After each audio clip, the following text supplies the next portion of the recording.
ویډیو ډیره شیر کوي چې موږ سره خلک لګي امداد وکړي. السلام علیکم ملګرو، څنګه چې تاسو پته را چې پرون آسماني بجلی چې کوم دا هغه په دغه کور باندې لګېدلې وه او کور کې صرف انسانان بچ شوي دي، نور ټول کور چې کوم دی دا مکمل د لرګي کور او مکمل شوی دی. تاسو کتلی شئ چې په دغه کور کې هیڅ قسمه شی چې کوم دی هغه پاتې شوی نه دی، سامان ټول یې دغه ښکاره شوی دی. تاسو مخامخ دی په دې کې چې کوم لوښي و هغه هم ولي شوي دي، دومره دا اور تیز او سلک ډېر بیا خلک جمع شو، هغوی چې کوم دی دغه اور مړ کړ. ډېره غټه سانحه چې کومه دا پرون زموږ په تحصیل علی نوګرام سایډ کې شوې ده. نو موږ دغه کور ته تللي وو، تاسو خپله کتلی شئ چې په دغه کور کې د توتکو جالې وي، هغه پکې هم دغه سوي دي. څه قسمه سامان چې کوم دی هغه نه دی بچ شوی.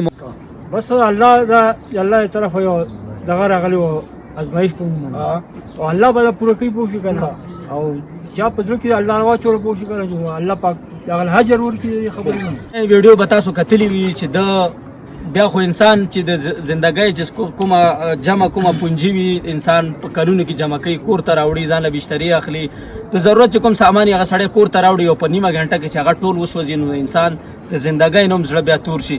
نو د پرون ډېر زیات جړلی و او انشاءالله زما د خپل ورونو نه دا امید دی چې دی به بالکل نه مایوسه کوي او څومره تعاون چې تاسو نه کېږي دا نه ده چې یو انسان د 15,000 ولېږي 10,000 ولېږي، چې څومره تعاون کېږي تاسو نه تاسو به د سره کوئ. دا یو ډېر عاجزه انسان دی او کور چې کوم دی هغه مکمل تباه شوی دی. اوس هم د ده په سترګو کوخ کې دی، غریب راپېږي، صحیح ورتېدی هم نه شي.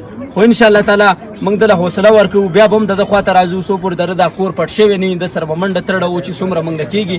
څومره مسافر چې کوم دي ملګري دي، څوک ټیمان ولا اخیستلی شي، څوک لرګي ولا اخیستلی شي، څوک ولا زوړکي اخیستلی شي، څوک کارپېټ اخیستلی شي، ځکه د ده په کور کې څه شی نه دی پاتې شوی.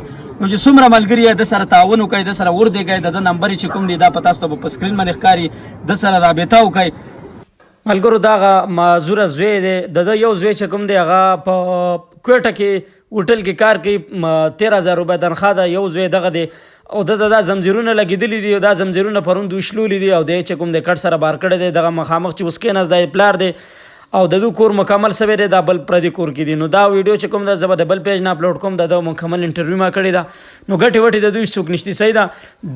دغه معذوره زوی دی، یو دغه پلار دی او یو زوی چې کوم ده په کویټه کې مزدوري کوي، 15,000 تنخواه ده.